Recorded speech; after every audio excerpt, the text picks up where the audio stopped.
Welcome to Conservation Conversations, the podcast where we discuss emerging technologies, global trends, and the future of biodiversity conservation with some of the world's leading experts. I'm your host, Sean O'Brien, President and CEO of NatureServe, where we've been working for 50 years to protect endangered species and ecosystems. With this podcast, we want to introduce our audience to some of today's key players in conservation and share the amazing work being done around the globe to protect our planet's rich biodiversity. Welcome to Conservation Conversations with Sean O'Brien. On this podcast, I'm privileged to talk with some of the most interesting people working in conservation. At NatureServe, we leverage the power of data, science, and technology to conserve biodiversity. And today I'm talking with Annie Novak, who is best known for, well, it really depends on what your interests are, what she's known for. She's an urban farmer, she's an aeroecologist, and we'll talk more about that later. She's a birder, she's an athlete, and really an all-around super person. So Annie, welcome to the show. Thanks, Sean. Thanks for having me. Yeah. Well, I gave a little context on you. What I really like to do is have my guests tell their own story. As an ecologist whose parents were generally supportive, but still sort of, what are you going to do with that degree? I like giving listeners who are considering working in conservation in any capacity a variety of stories to have so that they can think about how this may affect them and how this might actually be a viable career to work in cool things like urban agriculture.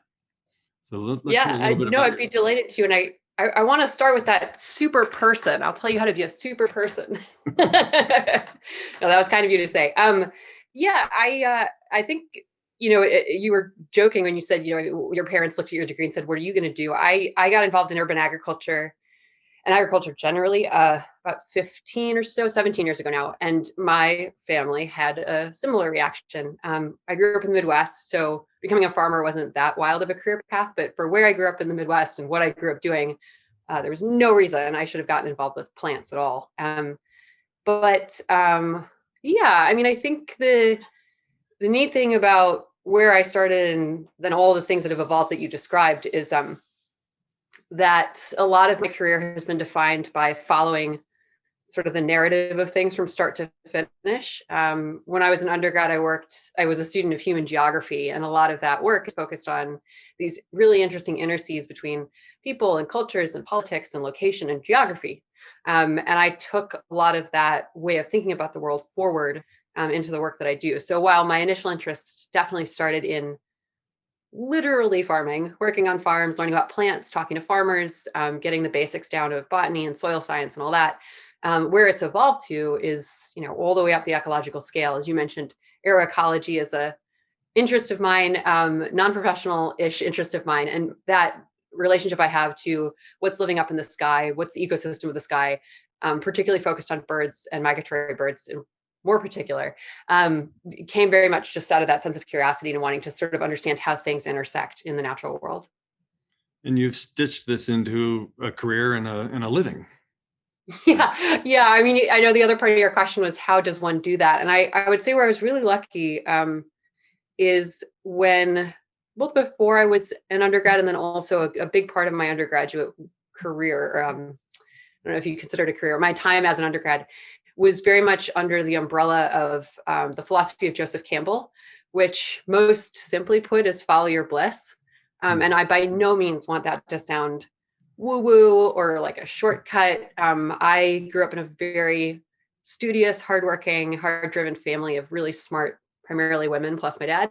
And so when I went to school and was throwing around this concept of follow your bliss, did not please my mom to hear that. I think what's more meant by it was if you're curious about something and if you care about something, work your way, apprentice your way towards that expertise. And whether that's an academic apprenticeship or working, under the guidance of a professional in the field, I've been very fortunate again to be able to make space for myself around, underneath, with incredibly smart, brilliant people. And then of course the actual spaces where the things I'm curious about take place. So I could read a book, I could talk to someone, I could work with someone, I could work under someone, I could study with someone, I can also go out into that landscape and learn it top to bottom.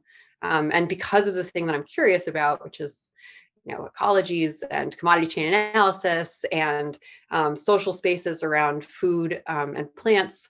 Yeah, I've been able, I think, to find the work, the paid, duly appropriate legal employment to get to learn more about those things. Yeah.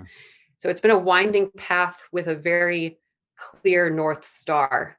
I don't know that the boat has always sailed where I wanted it to go, but I've definitely always been clear, like where the lighthouses were, Yeah. Sometimes there's a cloud in front of the North Star.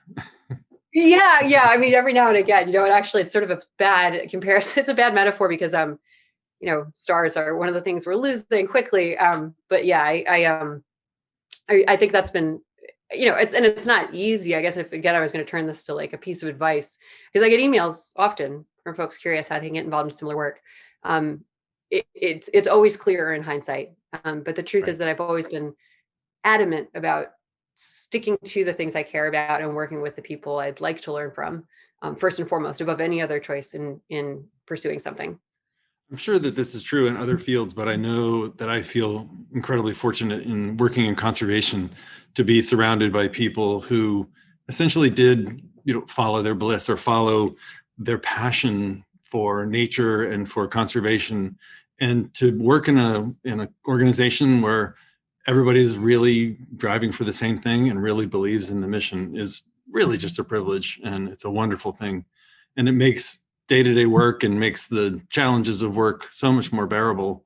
And then at the end of the day, you feel like you did something. Yeah, I'm really glad to hear you say that, Sean. And I mean, I think it's one of the things that, you're mentioning this in a professional context, but I have found that even moving outside of an organization like NatureServe and its employees, or where I work full-time at the New York Botanical Garden, I'm struck that folks who, whether they're backyard birders or just hobbyist gardeners, or they're pursuing it, professionally elsewhere, it is true what you said. People do seem to care about it in a whole and real way. Mm-hmm. That I don't necessarily see in all other professions. So yes, agreed. Yeah. So I'm going to shift gears a little bit. So one of the things that I think is interesting is you talked about you're from sort of the middle part of the country, and more potentially rural upbringing than where you live now. And you're all about nature and conservation and birds and foodways and things like that. But you're also pretty dedicated urbanite. And I like that sort of contrast because you get to do the rooftop gardening and things like that. But I'm also sort of just like generally curious about some nature experience that you've had in the city, right? So like maybe we have to keep Central Park out of it. My little story is the other day I saw nature in action when I saw a red-tailed hawk snatch a rat off the streets of DC. And I was like, this is amazing. Like, in some weird way, that's nature. It's not weird at all. That is a fabulous, man. If you're going to have a spark birding experience, watching a raptor kill something sure gets you hooked. Especially if it's the rat that's running down the sidewalk. Yeah. I think, so where I grew up in Evanston, which is a suburb outside of Chicago that's really a fascinating place. I mean, it's demographically diverse. It's the architecture is beautiful. It's a city that's really dedicated to its tree plantings. So whether I was conscious of it or not, being in an environment that had a lot of blurry lines between the artificial man-made landscape and the natural landscape was very robust. And I, as a child, just the way we were raised, we spent a lot of time outside. I mean, we weren't television watching, we weren't video game playing, we were no house keys, get out and play until dusk family. And I think what I recognized when I moved to New York because I think, anyone who lives here probably has this moment when in their early life where they say, this is the place for me. And you sort of set your sights on it. For me, it's a place that says yes. And I was really committed to this idea that, even without a direct clarity of what it was that I wanted from age 17 to 18, when I made this jump, I assumed that no matter what kooky idea I came up with, New York City would respond robustly, as has been the case, which is great. So once I did figure out my path, which is now urban agriculture. You're right to point out that there is a bit of contrarian character to that. But what I would suggest is that I'll point out two things. One is that urban agriculture, it's a recent history where that would sound, what's the word I'm looking for? It doesn't matter. It's a recent history where that would sound strange, because the reality is most cities, of course, had agriculture either embedded directly in them or very proximate. The peri-urban space of agriculture is as recent in New York City as a century and change ago. So for me, putting a farm, particularly a neighborhood like Greenpoint, the Eagle Street Rooftop Farm, which is the green roof farm that I've now run for 11 years, is in an area of Brooklyn called Greenpoint, which was all owned by one dude who had a large farm. And that I can look at maps out of our library system that date back to like the 1860s and still show a lot of that pasture land and marshland, et cetera. So in terms of how do you find nature in the city, or what's an antidote about it, agriculture to me was my foray into nature. It's how I got to know that nature existed. But and I still like to use it as a tool, because people love to talk about vegetables and how to grow them. I like to use it as a tool to sort of lure people in, sit down, break bread with me, grow a carrot. And now let's talk about, the inherent microorganism ecosystem of soil, or these native trees. The reason I stayed in New York, the reason I love New York City, is that it is ecologically breathtaking. We have almost every type of habitat you could possibly ask for, from old growth forests to estuaries, to wetlands, to beautiful dunes. And of all cities in the world, we have the second longest coastline. Hong Kong has us beat, but New York City alone has more coastline combined than Boston, San Francisco. I'm trying to think of all the other major cities with coastlines. We have 570 something miles worth, because we're a city of islands. And when I come off the rooftop and I'm next to East River and I'm looking out over that expanse, that's what I'm conscious of, is that we as a city have a very direct, very concrete relationship to the waterways around us. Our stormwater system and the way we address water management in New York City profoundly, immediately, and deeply affects every single piece of that coastline. And I think discovering that and then learning more about the whales and the pumpkin seed fish and the seals and all the incredible shorebirds that live in that landscape really, really made me commit to New York. That is truly special. That's really cool. And in all of my life, I've never heard anybody talk about those aspects of New York, the length of shoreline, that there are dunes. We're all aware that it's surrounded by water, or a lot of it, but you don't really think that means wetlands. And, recently in the news, there was a whale in the river, and you don't really think about that all the time. And it's really exciting, and it's a really cool lens on New York. And next time I'm allowed in, whenever that is, I will definitely look at New York in a new way. That's exciting. So thank you for that new perspective. I do want to come back to the aeroecology idea that I mentioned at the beginning, and that we have talked about a little bit. I'm really fascinated by it in so many different ways. One of them is that I love that it's a technology hack, right? People started collecting data for one reason. The data were openly available online, and people said, hey, you know what? We could do something else with this data, and we could figure out something really cool. And I love that part of it, but I also love just the ecology and the science that you can learn from it. So tell everybody, what does it mean and why is it important? Sure. I mean, so aeroecology is a pretty recently coined word. I think it was developed or came up first at a conference in 2017. And that refers to this space above us in which a lot of animals, grains of pollen, bacteria, fungi participate in an ecosystem. And I think recognition of the airspace as an ecosystem, the same way that, I just mentioned about 70 different kinds of ecosystems in New York City, but recognizing that landscape as ecosystem allows us to study it, think about it differently, and protect it, which is really important because we are very much changing the air above and around us. So That's aeroecology. And I got interested in it as a space because I love birds and wanted to know more about their migratory lives in particular. Um, Radar ornithology, which is sort of this not necessarily directly connected, but also fascinating aspect of looking at the landscape above us in the air. Radar ornithology is like specifically using radar to observe migratory bird patterns and also insects and also pollen.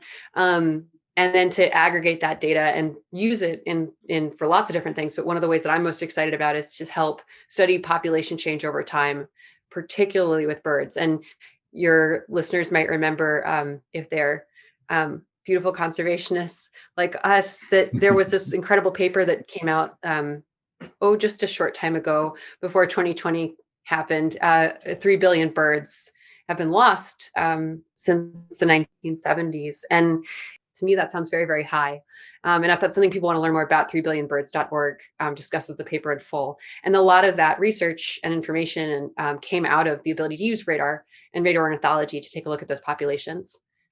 So yeah, it's a cool time to be alive. If you're interested in birds, or if you want to know what's up above you, this is, as you mentioned, the technology hack that's happening right now in scientific communities. That's really fantastic. And for me, who's a non-academic and non-professional scientist, but a person who's deeply interested in it and likes to participate in it, I find that all the tools that are available and held in common between academics, professionals, and non-academic non-professionals makes it incredible. I mean, I feel so lucky that I can just do a lot of the work that I'm interested in on my phone when I want, just by pulling up, a radar app or birdcast.org, et cetera. So you just talked about academically trained or formally trained scientists versus non-formally trained. We're getting into the hazards of the way we use language. And I think about it often sitting here outside of Washington.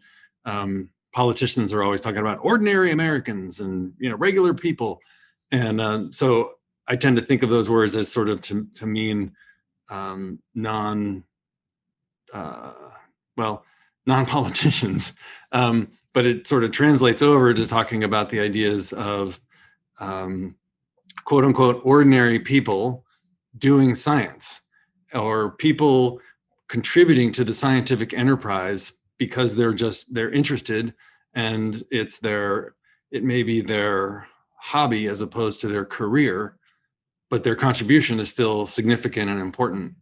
And I understand that you have a lot of strong feelings about this concept of the so-called citizen scientist, and that's not a pejorative term in any way, and it's not intended to diminish the science because you put the word citizen in front of it.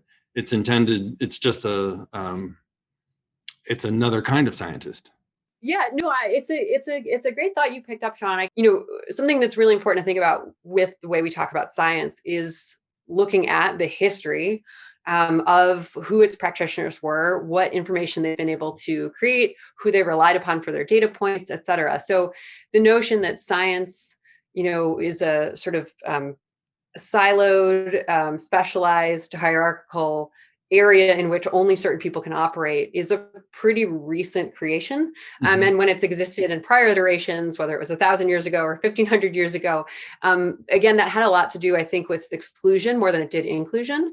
The idea that you can have certain people belong to an academy and other people cannot. And by people, I often mean people of color or women, is sort of at the heart of, I think, where this specialization comes from. So that's one thing I would address. The other aspect of it is the positive side, which is that, folks who dedicate time, energy, intellect to pursuing the scientific method and pursuing specialized studies and science of different disciplines, absolutely deserve every recognition that comes to them for it. And, bless their hearts for going forward. I years ago had an opportunity to pursue a PhD program and ended up deferring that in order to start the Rooftop farm that I now run. And that was a very difficult decision because it was an opportunity to either, hone in on and have all of these incredible intellectual resources at my disposal to answer some questions I had, or I could jump up on a rooftop and start trying to answer the same questions and see where that led me. And I think where it all circles back for me is that, and I'm learning this particularly in my involvement in the bird world, looking at aeroecology, et cetera, is that for the most part, any opportunity I have as a quote unquote ordinary citizen and a non-trained scientist, to pull data and to help contribute my own efforts to the data collection of other people is only better for everyone. So just as an example, you mentioned citizen science. You can volunteer to work for an organization or an institution. You can also very specifically become a citizen scientist, which is, one example I could use is that with New York City Audubon, which is an organization I volunteer for, I help with data collection of birds as they collide with glass during the migration season. We know about 90,000 birds die every year from striking glass. It's very particular species of birds. All birds, all different species of birds see the world differently. That's an important thing to think about. Like, I don't see the world the same way as a chimp. A warbler doesn't see the world the same way as a hawk. So what I get to do is once a week during these migration periods, so for several weeks in spring and fall, I will walk the same loop around the same set of buildings and look for bird collisions and then accurately describe where it was it, what condition it was in, what species it was. That's data collection. And that goes into a larger pool of other citizen scientists' contributions. And then that gets passed up to New York City Audubon, who then in turn use that to do incredibly effective things like pass legislation to create the Bird Safe Building Act in New York City. So I think points of entry like that are really important. And then the other thing I definitely feel very strongly about, as you mentioned, is that, I work at the New York Botanical Garden with children pre-K through fifth grade primarily, but we work with students all the way up to age 18 and then volunteers all the way up to 90. And one thing that I'm always struck by is that when you classify someone's work in the gardening space as hobbyist, it's excluding years of observations on the ground. The work they're doing is in its own way field work. And if I was, for example, an anthropologist and I went to go visit a community of people and I said, tell me all about your traditions with plants, I would be harvesting data from people who are doing the same level of intellectual work and incredible data collection as a lot of the people I work with. So that's one thing to consider. And then I'm also always aware that my students, not universally, but often, many of them are, just by virtue of circumstance, excluded from even being offered the opportunity to pursue something like a PhD. So when I'm teaching them science, technology, engineering, arts, and math, when I'm doing the STEAM curricula through the work we teach at the Botanical Garden, I want to keep in mind that those students probably want to become a full-blown engineer, and they probably have all of the talent in the world to become, a PhD in physics. But I want to teach them enough about science so that no matter where they end up in the world, thinking about the world through the lens of science is part of how they view the world. And God knows, if we do that with more students, we would barely be in the situation we're in. We need more young people coming up, educated with that lens, because our country is crumbling because we don't think enough about STEAM. So you can analyze things that people say and actually make conclusions that are based on facts, which is exactly. I mean, amen to that. So actually, talking about the work that you do with the bird collisions, I'm thinking about birders in general and eBird. It's one of the biggest data sets that scientists have on birds in the whole world, and it's incredibly valuable. And where I used to work at Montpelier, we used master naturalists quite regularly in work that we were doing in the forests, and those are people who, as not their vocation, but as their avocation, have learned a lot about nature and the plants of the area, and are scientists of the nature of that area.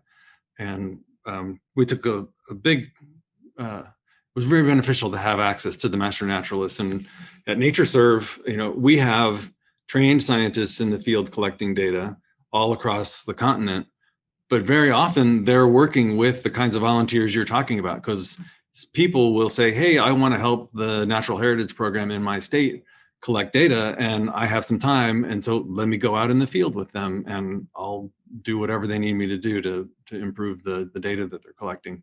So we actually use citizen science, in quotes, right, in our formal data at NatureServe, but we also regularly make use of things like eBird and iNaturalist data to supplement the more formal data formal probably is the wrong word, but the data that's collected by people who are doing it as part of their job.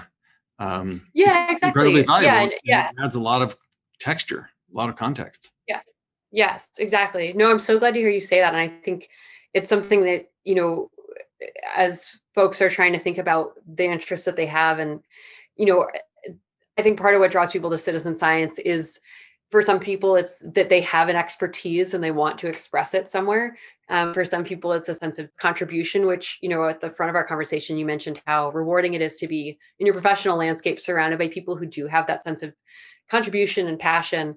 Um, I think, for others, I wouldn't set aside the fact that if you have a rigorous mind, if you like to be organized, it can be very satisfying as a non-scientist to participate in the scientific process because Absolutely. inherently you have to check certain boxes, and I think about that with all of this whole community of like self-help books and like organizing your life and the Marie Kondo. Like if you want to Marie Kondo your life, learn the scientific method and get in on some science because it just tidies the mind. And on the flip side, think of all of the people we raise up, Albert Einstein and his mismatched socks and what have you. It's a very free and playful space to loosen up and to think about, question the world around you. And then, dive back to that rigor I was talking about, figure out how it all works. So one of the questions I always like to ask people, not only like how did they get where they are, but you're now fully ensconced in your path, and you're looking out to the future. You're looking to your North Star, and at the end of I don't want to. You're the kind of person who's not going to have an end to your career. You're going to sort of autodidact and auto direct yourself to probably be contributing in various ways right up to the very end. So when you get to the end and you look back, what will be the thing that will make you feel like you've been successful in your life? Oh, Sean, hitting with the heavy questions. I lulled you into a sense of security, and now Yeah. That was a curveball. No, it's an important question. I guess something to think about. I will say, people, when I have people email, typically younger folks, and say, "How did you get into the work that you?" Actually have a phone call tomorrow with someone, literally asking, how are you?" One thing to consider, which will answer your question, I promise, is, the way I was raised, very much was focused on giving back and doing good. And it's a nice theme that we're hitting upon, in that, I think a lot of folks involved in conservation at some point probably had that switch flipped in their mind, because you to do the kind of work that we do, where you're thinking outside of the anthropocentric and you're thinking about long-term things, like, you're asking what will happen at the end of my life. My work isn't centered around the end of my life. My work is centered around humankind's the time on Earth. I'm thinking at a much larger scale, and whatever I can do to contribute to that is really important to me. So I mentioned that only because, you know, that is very rewarding. It's a really, as I was saying before, it's fun to participate in science. It's also very lovely to participate in a space where you deprioritize humans. You consider your own part of a larger context of living on this planet. And I don't know. I mean, I guess since I centered that pretty young, there was actually a book I read, which, if you're listening and you have children, it's called Miss Rumphius. It's by an American folk artist named Barbara Cooney. And it's the story of a woman who moves up to Maine, and she pursues all sorts of different adventures. She goes to Fiji, and this is a children's picture book.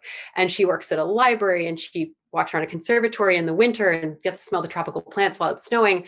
And then in the end, she's lying ill and sort of gray haired and thinking, what can I do to make the world a better place? And she hops on her bicycle and she starts to sow lupin seeds. And so even though she's passed, the coast of Maine now, of course, is rife with these, I'll say, invasive lupins. And it's actually based on a true story. This is a real woman.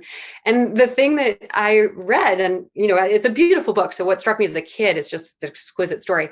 But I swear to God, Sean, I have walked in a tropical conservatory in the winter. I have gone to Fiji. I have been a librarian, and now I am sowing lupin seeds, although I'm sowing native plants. And I think, that's, I don't know that I need to think any further than that. Like, yeah, I'd love to retire. Let's clarify that. I'd love to sit around and read books for a while. But yeah, I think the kind of work that I do, and for most people involved in gardening and birding, it's you want to do it for the rest of your life, and simply because you can only get better and you can only do better. So, Right. well, I mean, what does retirement look like for you? Did I wolf that question? Is that what do you No, want to do with your last decade, Sean? it's like a lot of people in history, the history of like civilization, quote unquote, people were working for retirement, and then they sat around and read books or whatever, or watched TV or watched football or something. But like people who have a passion like you do, birding, gardening, things like that, those are lifetime. You have made them into things that allow you to have a career and make money, so that you can do other things, but they'll never stop being part of who you are. Whereas other people who have different kinds of careers, at some point they actually will probably stop doing it, and then they might take up the gardening and the birding and keep doing it to the end. So I think that's the privilege of having a career that is a passion, as opposed to I just got this job and now I'm doing it. Yeah, I mean, I guess, my sisters, I have two younger sisters who are both fantastic human beings and really intelligent and passionate. And one of them works in marketing and the other one is a doctor. And we have talked about this. I mean, I think I will say, though, what's amazing and makes me very happy is that the younger one who's in marketing now sends me videos and photographs of the birds that she's seen. And the older, the doctor called me yesterday to show me that her husband had bought a raised vegetable gardening bed. So it's never too early and never too late to integrate gardening and birding into your life in particular. I mean, the joke, I guess, is on me, because in my free time when I'm not gardening or birding professionally, I'm trying to learn as much as I can about my own human health and medicine or marketing techniques so that people know about the work that I'm doing. So in the end of the day, between the three of us, we kind of have all bases covered. But I probably at the heart of what you're saying is really just how important it is and how satisfying it is to do something that you love, which, goes back to that quote I pulled from Joseph Campbell. I wish he had said it differently, because follow your bliss sounds so fluffy. But pursuing the thing that you care about and doing good in the world is that nexus is a real sweet spot. Yeah. And I actually want to have that be our closing thought, because I completely agree with you. And I think as we go into 2021 and we emerge from the pandemic and we think about how that's related to the conservation of biodiversity and our relation to the natural world, and we've talked about how people can be involved in citizen science and actually contributing, even if it's not part of their career. I think what you just said there is a perfect way to sort of start this year and be thinking about how we can, follow our bliss, do the things that we care about, and also give back at the same time and contribute to the betterment of our planet.